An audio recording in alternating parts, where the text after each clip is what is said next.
So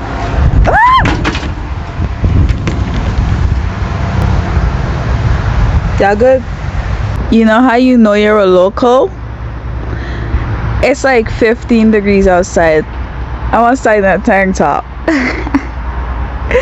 I'm a local, y'all. I'm a local. I'm no longer a foreigner in this place. I'm a local. You got it? You got it?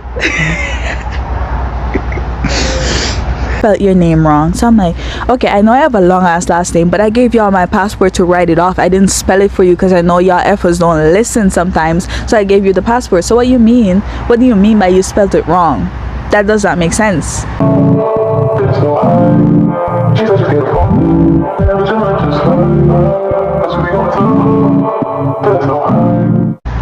Hey guys, welcome back to my channel. I know Vlogtober did not work out. Your girl was tired and stressed out. Operations management was kicking my ass. It was not working out, okay? It was not.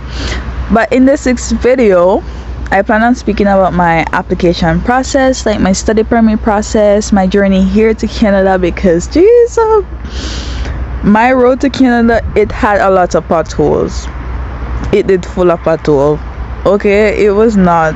I know no one's road is like smooth, but mine was out of this world. Like, this was not okay. It was crazy. Okay.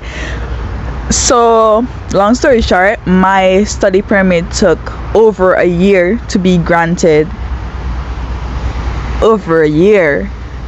So that in itself is weird. So I have my receipts because I don't want to tell any lies, you know. So I applied for my permit on May 24th 2020 last year. By the time you're watching this, it's November 1st 2021, by the way. It's November 1st 2021. So I applied May 24th 2020. Got my confirmation emails and all of that on that date. May 25th I got my letter to submit my biometrics. Now I couldn't submit my biometrics because that was in the midst of COVID-19 and it was not happening. Okay, at the time I was living in the Cayman Islands, Grand Cayman to be specific, and the borders were closed because of COVID. Okay, so the borders in Grand Cayman, they were closed and they are still closed to this day. They've been closed since March 2020. So there was no way I was leaving. Okay, there was no way I was leaving. I'm shedding a tear. It's so cold. I'm shedding a tear. Oh my gosh, it's kind of chilly, but I want to develop a tolerance. I want to be like the locals. I want to wear a crop top. You know, I can't be bothered to be cloaked up all the time. Okay, sorry guys. So the borders in Grand Cayman, they were closed and there was no way in hell I was getting to Jamaica to do my biometrics, because you had to go to Jamaica to do the biometrics, right? Yeah, so you had to be in go to Jamaica to do your biometrics, and it was not happening. So at the time IRCC changed the requirements. It was now that they weren't going to penalize you basically for submitting your biometrics after the deadline. They weren't going to penalize you, so that was great on their part. So then I got my medical exam request on July 22nd 2020. Right, I got my medical examination request July 2nd. I was still in Grand Cayman at the time because, like I said, the borders were closed. So I went to do my medical almost immediately, like probably the next week. Within the next week I went and did my medical, and it cost me like 300 CI dollars. It was expensive, but I went and did my medical and they uploaded it. I keep checking my portal. My medical exam did not show up at all. I kept checking and checking and checking. It's like, please send in your medical exam. Please send in your medical exam. I'm like, what y'all mean? I completed this months ago. I didn't even see the results in my portal that I passed my medical until April 12, 2021.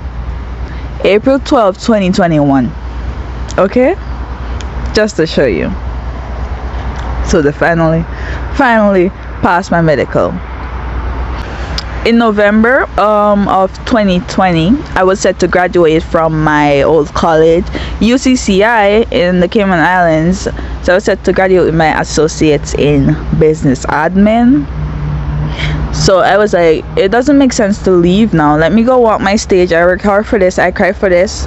This is my degree. I'm going to walk the stage. So I'm like, okay, I'll walk the stage. It doesn't make sense to leave the Cayman Islands. My graduation is November 5th.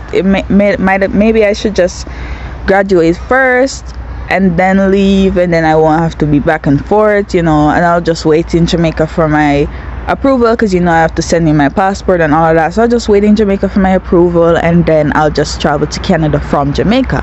That was the plan. Easy, right? I'm like, I'll travel in November, probably get my airbag from IRCC, and then I can travel, say January or somewhere there, you know, so I can do my spring semester in PEI.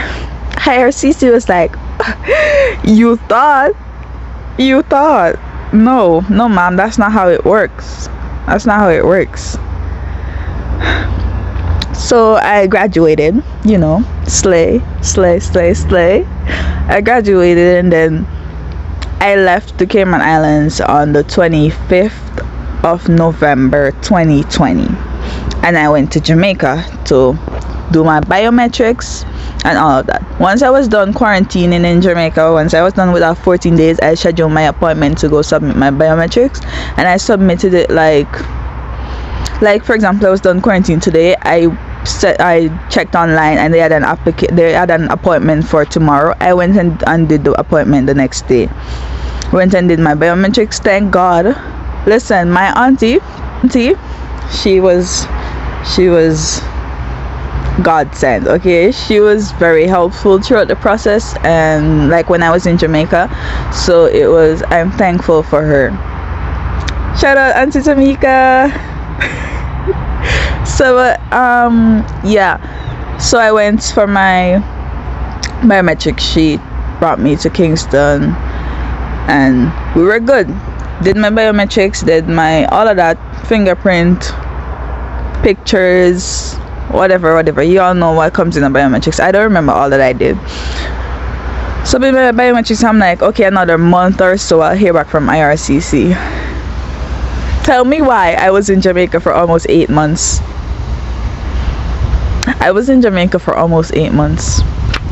I mean, I don't regret my time in Jamaica because I had fun and I met some awesome people. But why was I in Jamaica for 8 months? I don't get it. So we submitted our biometrics, right? We submitted our biometrics in December. We submitted our biometrics, December 2020. In January 2021, we received the confirmation that we submit the biometrics. I don't remember what it's called, but we received that we submitted our biometrics. So I'm there like, all right, soon.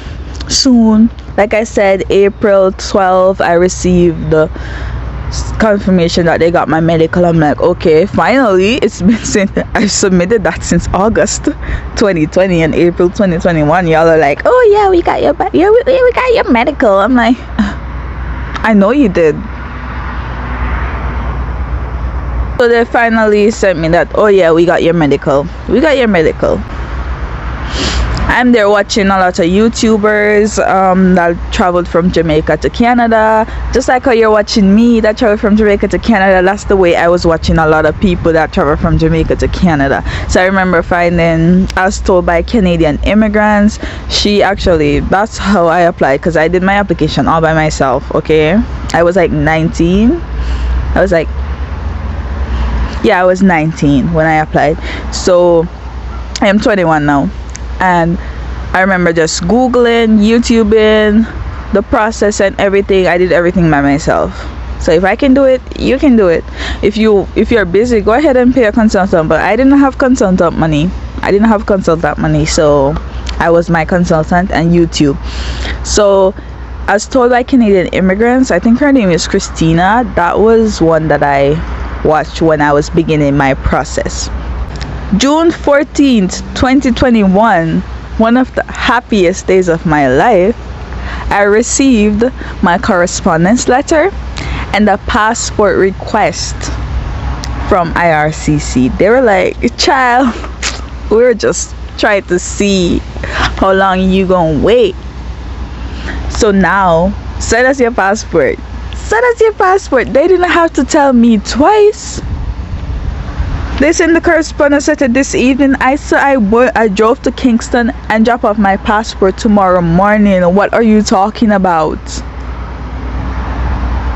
Rude. They didn't. I was not giving them the option to tell me that, oh, we were just messing with. Nope, my passport is already there. My passport is already there. Don't mess with me. I've been waiting a year. Don't mess with me. Okay. So that passport, so June 14th. So June 14th I got my passport request, right? So as I said, I submitted my passport June 15th. June 15th I went to Kingston. From Portland, Jamaica to Kingston, Jamaica is a rough drive. It's a rough drive. The roads are trash. It was a rough drive. You have to bring painkillers. I had to drive with painkillers whenever I'm going to Kingston because the road was disgusting. The road is ghetto. The roads are ghetto. So you know, I did that drive early morning. My dad was going to drop someone in Kingston. I was like, I am coming to drop my passport off. So I showed up to Haining Road, the one beside DHL, to the VAC center, because that's where I did my biometrics. Now I didn't read and say they moved. So when I showed up to the place, there was a lot of boxes inside the building. There were a lot of boxes inside the building, and on the side it says we moved. So I was like, so y'all couldn't text me and tell me that you moved? Huh? So then they moved, right? So I'm walking back to the car to tell my dad, oh, we need to go to this new place to submit my passport. So same time, this lady from DHL, she walked up and she's like, how may I help you? So I was like, oh, I was just trying to submit my passport for my Canadian study permit, but they moved. And she was like, oh, you can come inside, we can help you with that. I'm like, okay, cool, say less. I went inside and I have a sat. So all the time I'm in there, I'm like, am I in the right place? I'm not sure if I'm in the right place. And then I even got up and asked her, I'm like, yeah, I can submit my passport here for my study permit for Canada. And she's like, yeah, you're submitting for Canada, for the Canadian embassy, right? I'm like, yeah. And she's like, yeah, you can do it from here. I'm like, okay, cool. So I went there, gave them my passport and a letter that I had printed off. What was it? I don't remember the name of the letter now, because when I went on the VAC center site, it had told me to print this letter.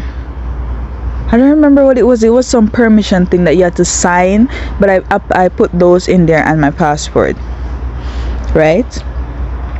So send those with DHL, and then I went on my merry way. So I remember I was feeling kind of uneasy about the whole process, and I'm not hearing back anything from the VAC center. I didn't hear that they got my passport or nothing. I didn't hear anything from the VAC center. So I'm like, that's kind of rude. So I didn't hear anything. So I emailed the VAC center and I was like, my name is blah blah blah, my name is Janique, I submitted my passport on this date. And they're like, we don't have your passport. I'm like, what do you mean you don't have my passport? They're like, where did you submit your passport? I said I submitted my passport via DHL to this address, to the address, and I put the Canadian Embassy address. They're like, oh, you weren't supposed to submit your passport there.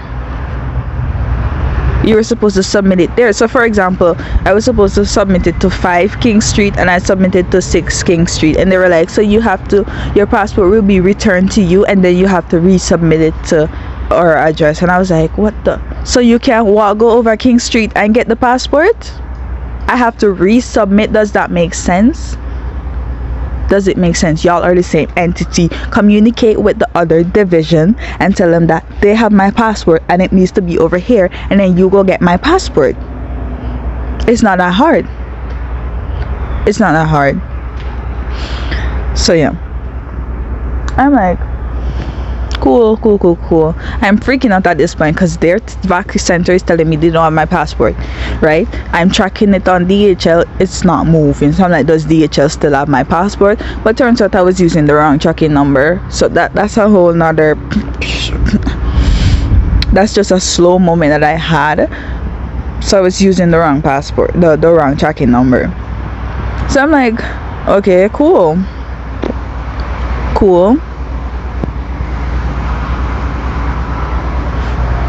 Alright, I fully made up my mind now. I'm freaking out.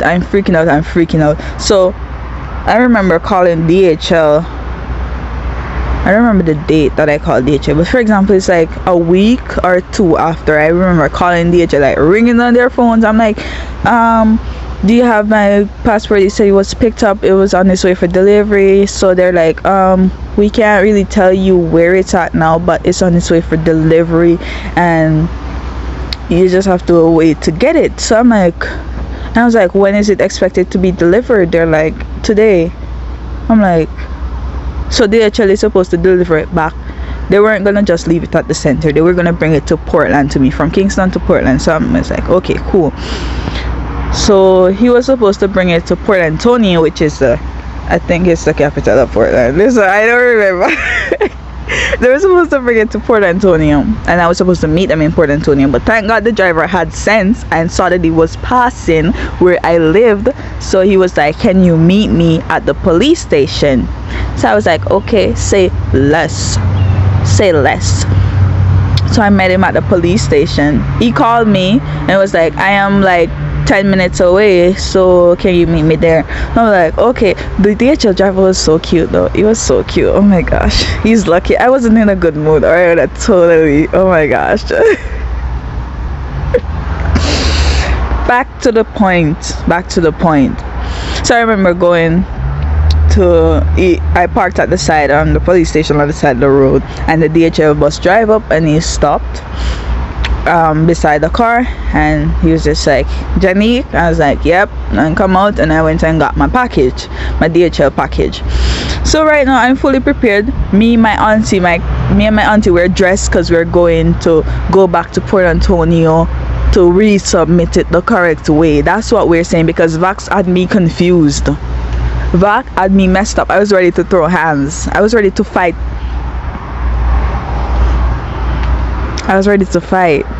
Right? And then we were fully prepared to go to Port Antonio to go resubmit this passport, because we weren't going back to Kingston. Who's going on those roads? I mean, Portland road is not the best, but that road was like it's so ghetto. The roads are ghetto. Oh my god. So then we're fully prepared. So same before we even drive off, I rip open the envelope because like I'm mad, I'm confused, I want to cry. So I ripped open the envelope. Tell me why I ripped open the envelope. Saw my passport. There was a paper in my passport. So I opened it on the page where the paper was. My passport was stamped with my visa. My passport was stamped with my visa. So I was like, this was me. Because VAC was telling me they don't have my passport. They don't have my passport. Right? So I'm like, okay, you don't have my passport, so where the heck is my passport? But my passport was stamped. So VAC had me confused, and now I had nothing to worry about. my passport was good to go. So turns out my passport, basically I didn't send it to the vac center. I left out the vac center. DHL didn't bring it to the vac center. DHL brought it straight to the High Commission of Canada. They brought it straight there. So they cut out the vac center completely and brought it to the High Commission, and that's where my passport was stamped and gave back. They gave it back to DHL and DHL brought it to me, because you weren't allowed to bring it in person. You weren't allowed to drop it off in person. I think it's because of COVID, I'm not sure. So now my passport is stamped. I'm like, okay, great. So I was freaking out for no reason. So passport stamp, your girl ready to go, your girl packed, your girl is ready, okay, ready. So I remember meeting someone from that same group that I was telling you guys about. Her name is Kimola. Hi Kimola, pretty sure she's watching this. So I remember meeting her, and we decided that we were going to travel together to Canada, because she's going to Nova Scotia and I'm coming to PEI, and we're pretty close. And then we were like, okay, we'll land in Toronto together and then we'll just go our separate ways afterwards. So we were like, okay, cool.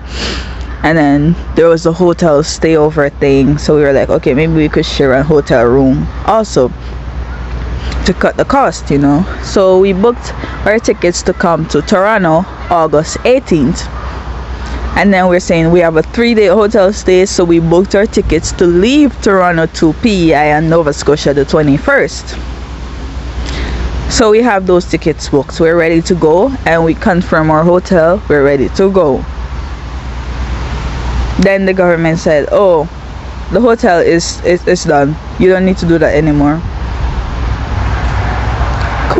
Cool, that saved us some money, but now we gotta change our tickets.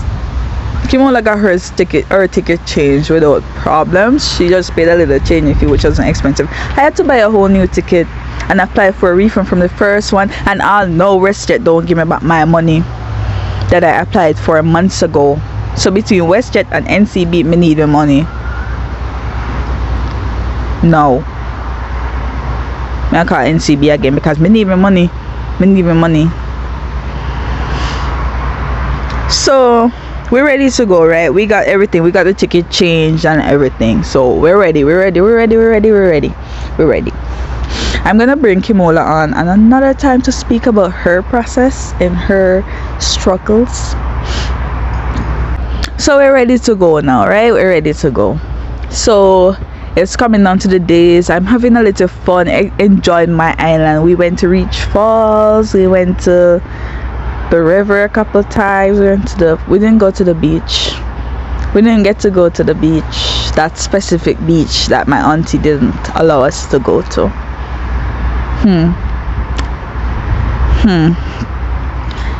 But anyways, we're ready to go now. So August 18th was a Wednesday.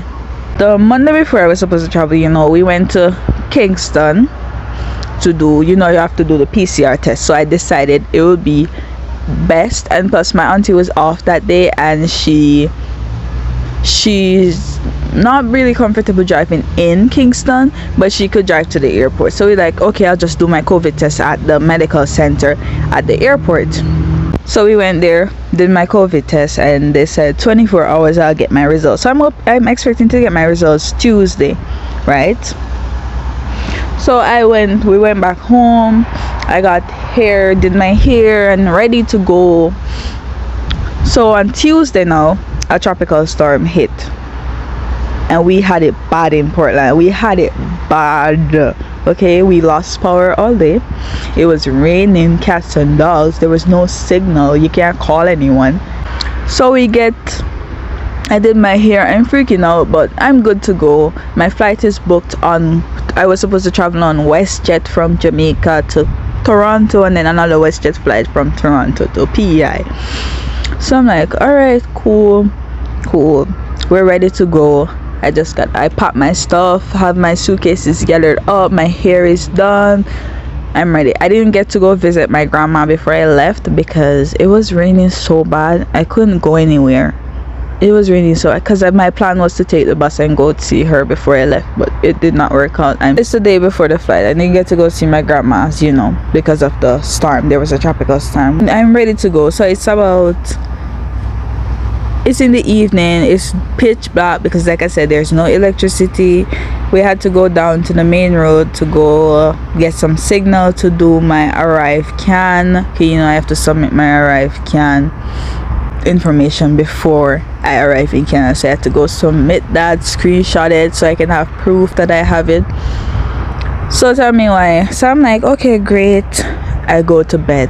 This time my phone had like 13%. My auntie's phone had like 8%, but it was picking up because it was digital, so it was picking up and she had data. I was connected to the hotspot, but it wasn't working.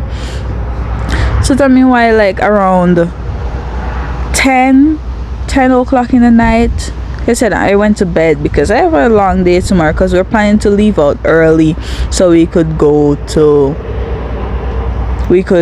turn back in case the road is flooded. We could go another direction, so we plan to leave out early in the morning. So I don't know why I was sleeping, right? I was sleeping and this mosquito is at my ear, and it's continuing. It's at my ear, and I'm like, sir, can you not? I'm trying to sleep here, and it's nagging me, and I keep finding it away and trying to finish my sleep, because don't mess with my sleep, and it keeps coming back. So I was like, okay. So I got up. I'm mad now, because now I know when I wake up I'm not going back to sleep immediately. So same time I checked my phone. I don't know why I checked my phone. Like I said, it's almost dead. There's no internet. I checked my phone. My phone had connected itself to my auntie's hotspot, and some messages start coming from Kimola, and she's like, girl, the flight got cancelled. WestJet canceled the flight, blah blah blah. WestJet canceled the flight. We don't have a flight for tomorrow. And I'm like, whoa. So I was like, and there's messages on her, because she's like, Janique, I'm not hearing from you, I'm worried, Janique, because she knows that the storm hit my direction pretty bad. So she's like, oh my gosh, I can't get in contact with her, and she needs to know that the flight got cancelled. So I'm there like, what the heck? So I go and I wake my auntie up, and I was like, the flight got cancelled. She's like, what? I said, the flight got cancelled. I need to go book another flight. So now we all get ready. We didn't get ready. We were still in our pajamas, and we jump in the car. And we headed down back to the main road to pick up some signal to call my mom, call her and ask her to rebook my flight.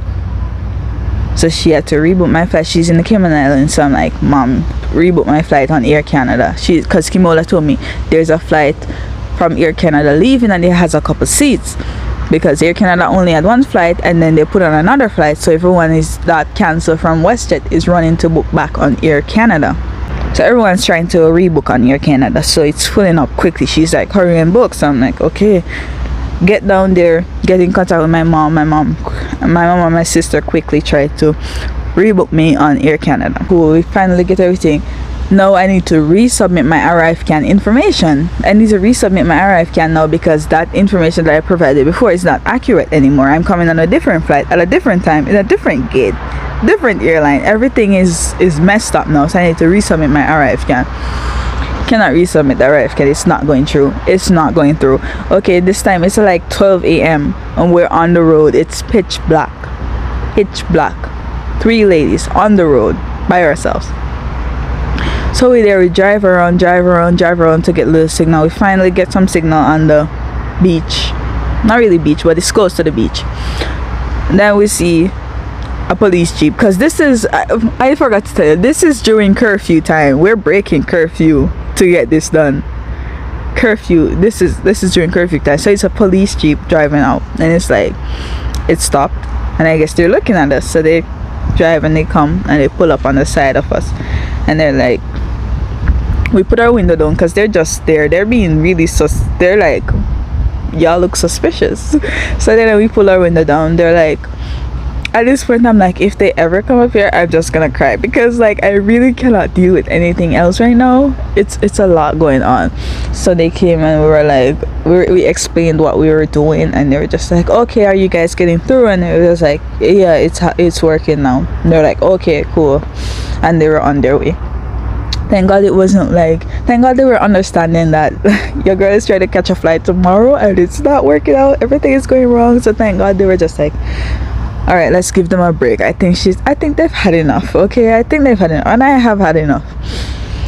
So the next morning we rebooked for Air Canada. The Air Canada flight is in the evening. The next morning we left out early because we've seen videos of the road looks flooded. We're like, gosh, we might have to go another direction, so let's try here first, and then if anything we turn back and go the other direction, which is longer. So we're like, okay, cool. When we reached there, the road wasn't flooded at all. The road was dry as chips. Dry. So we were like, thank God the road was dry. But we finally got to Kingston. No, we got to Kingston and we stopped at the KFC right outside Airport Road to get food because we were starving. We left home super early. We didn't eat nothing. I don't eat meat, but my auntie and my cousin, they wanted to get KFC. So we there, tell me why the lady there taking her sweet little time with the KFC.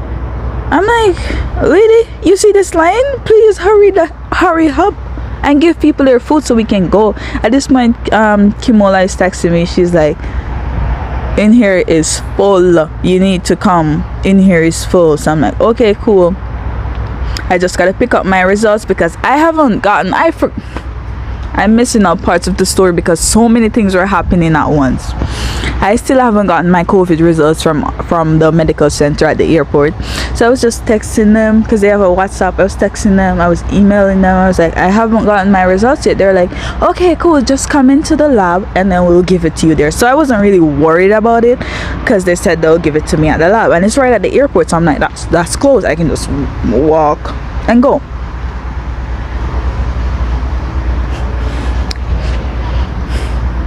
So I was freaked out. I didn't even bother getting food at KFC because I was just gonna get fries anyway. So I'm like, I'm not even in the mood, I just need to get going.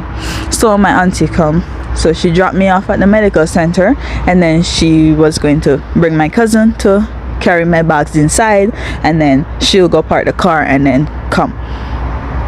So we did that. I'm in the medical center. I'm like, hi, I'm here to pick up my results. I did my test on Monday and I didn't get my results yet. It's Wednesday now. You guys said to come in the lab. So she's like, okay, can I see your passport? She gave me the passport. I gave her the passport and she went to the back and she's like, okay, your results, you'll get your results in a minute. I'm like, okay. So I'm there waiting on my results. 20 minutes pass. 30 minutes. It's almost an hour now. So now I'm pissed. Where are my results? So I'm like, excuse me, I've been in here for a while now. I need to get my results. I have a plane to catch. I need to check in. So where are my results? They're like, oh, it'll just be a minute. They just got they spelled your name wrong. So I'm like, okay, I know I have a long ass last name, but I gave y'all my passport to write it off. I didn't spell it for you because I know y'all effers don't listen sometimes. So I gave you the passport. So what do you mean by you spelled it wrong? That does not make sense. That makes zero sense. How can you spell it wrong when you asked me to check the name on my thing after you wrote it, and I checked it and it was correct? So how can you get it wrong on the results sheet? Explain, please explain. So I'm like, okay, they got my results wrong, whatever, jeez, they got my results wrong. So I'm like, okay, they're gonna change the name. Hurry up, spell my name correctly and let me go check in. So at this point my auntie come and she's like, what is taking so long? So I'm like, they said they got my name wrong. She's like, they got your name wrong. So we're there waiting. I'm like, okay, cool. We see the waiting is taking forever still. So my auntie started be like, hello, she needs her results. She has a plane to catch. And I'm like, at this point, I'm like, if y'all let me miss this flight after waiting a year for my permit, I am fighting every single soul in this building. I'm just throwing shit. I'm gonna toss over all these samples. Do not play with me. After 1 year, y'all gonna be the ones to let me. No, it's not gonna happen. It's not going to happen. So I'm like, okay, cool.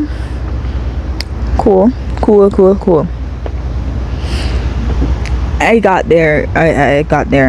I there waiting for my results. I'm pissed. Me and even my auntie, we're low-key type of people. We're not gonna just go out yelling. Now, I wish my mom was there because I would have gotten my results in 5 minutes instead of an hour. I would have gotten my results in 5 minutes, and I feel like it was longer than an hour too. So there, I saw this gentleman standing there, and he's like, so I there was this young boy working there. So my auntie was like, she needs our results, and he brought my passport to the back. Again, somebody bring my passport to the back, and he came back. He's like, okay, they said that it's gonna be a minute. I'm like, all right, we've been here for more than a minute now. I need my results. So he was like, well, suppose you know that this man right here has been here from morning. We're like, wait, what's that gonna do with me? I need my results. Okay. So I asked the gentleman there, I'm like, you've been here from morning? He's like, yes, I've been here from morning, and my flight leaves in less than 1 hour. He's catching the Air Canada flight that goes before mine. His flight was scheduled to leave in like 30 minutes, and he still hasn't checked in because he does not have his results. I still don't know if that man made his flight. So he's like, they can't find my results, and I did my test and they can't find my results. So I'm like, these people are wild. They are wild. So I'm like, all right. So my auntie's like, go up there with Kia, just make sure. My cousin's name is Kia. She's like, go up there with Kia, make sure your bag is okay. So I'm just we joined the line, and my bag's going up there. So Kimola is there. Kimola already checked in with our overweight bag. Anyways, she already checked in. My bag was overweight.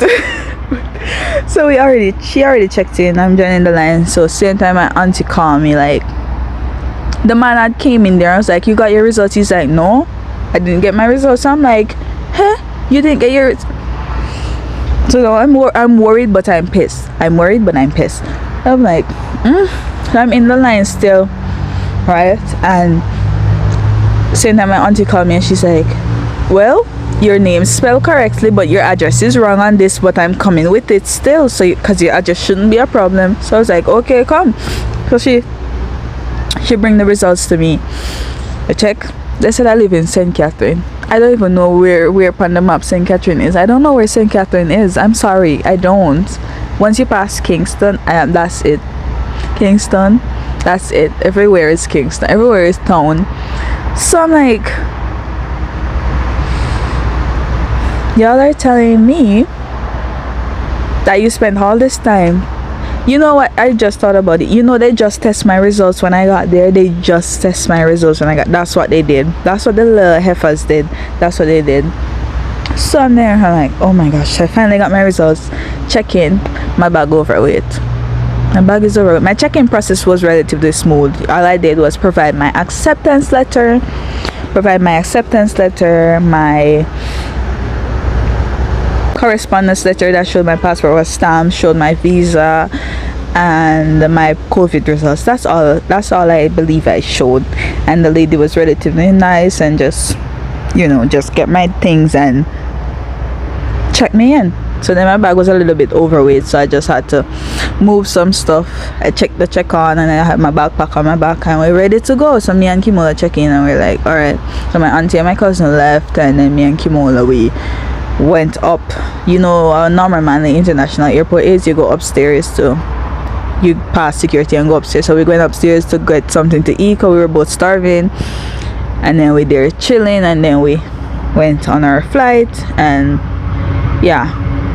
we went on our flight, which was relatively smooth. Y'all saw the travel vlog, so that you guys understand why there wasn't much before the travels that you saw in the vlog, because your girl I was going through it. Okay, I was going through it. I could not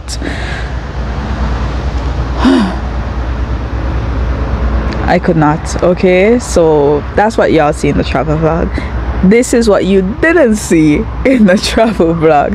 So yeah, I had to go over there and cuss some people in that medical center to get my results.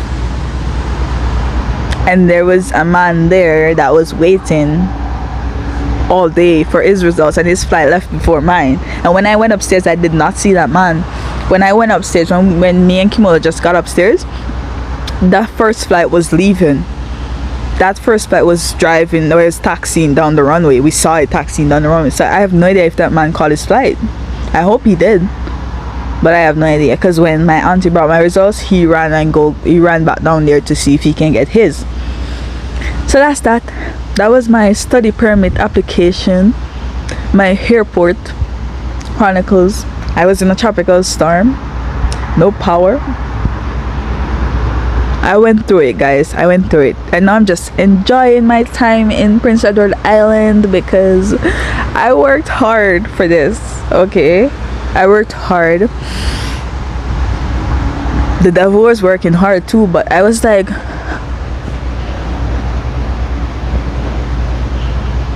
no, you're not about to snatch this from me. No. So I'm thankful for everyone that helped me on my journey. I'm pretty sure I'm missing some parts of the story, but like I said, there was a lot going on. I can't remember every single detail, but that's that. Hey, when I landed in Canada, the process was relatively smooth. The longest part of the process was waiting for our bags, which took like an hour. That was the longest part. Then I gave him my acceptance letter. He needed my acceptance letter, proof that I paid my tuition. So I had already paid my first semester tuition. He needed proof of that. He needed proof that I can support myself. So I had my bank statements, my parents' bank statements. I hope you enjoyed this week's video. I'm gonna try to post more. I said pose.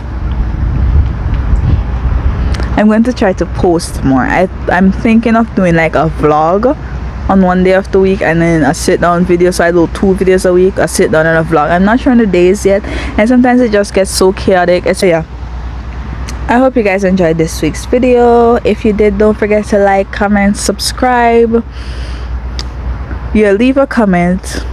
Leave me a heartfelt comment. Like, I need it after going through so much. Like, or just comment about your process. And if you want to be featured on my channel to speak about your process, you can drop a comment, or you can drop me a DM on Instagram, and I'll have you featured.